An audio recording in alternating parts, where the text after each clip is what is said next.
Donc un truc important dans Photoshop, je ne sais pas si vous connaissez, on va voir.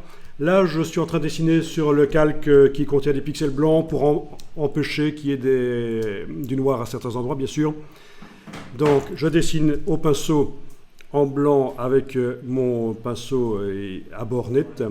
Voilà, voilà. Je dessine comme ça. Vous remarquez ce qui se passe? On a un effet ici de... Ah oui, comment ça se fait? On n'arrive pas à faire un trait avec un pinceau dans Photoshop, surtout avec un gros pinceau. On voit cet effet grumeleux. C'est pas lisse. Ça fait une zone de sélection.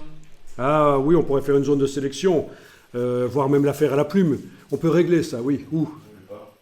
Le pas, exactement. Il y en a qui connaissent. Donc j'ai annulé là. Donc c'est vraiment super important de connaître ça dans Photoshop, le pas pour le pinceau. Donc dans le menu fenêtre, vous avez paramètres de forme. Paramètres de forme. Et là-dedans, vous avez le pas. Et déjà là, vous voyez l'effet grumeleux là, sur la prévisualisation. Ça veut dire qu'en fait, Photoshop, quand on lui demande de faire un trait, il juxtapose plusieurs fois la forme. Et combien de fois il la juxtapose, ça dépend du pas. Alors, si vous faites un pas assez faible, à un certain moment, la forme paraît lisse. Donc les répétitions sont tellement proches qu'on n'a plus cet effet grumeleux.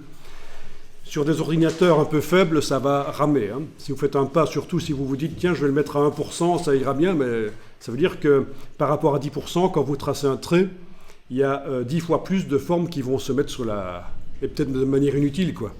Donc faites gaffe à ça, hein, ça peut ralentir. Mais en tout cas, voilà, c'est le réglage de pas, c'est super important de connaître ça dans Photoshop, bien sûr.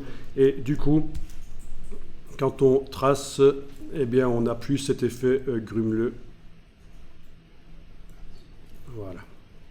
Là, je ne suis pas avec une tablette graphique, c'est pourri. Mais enfin, le principe est là, vous avez compris.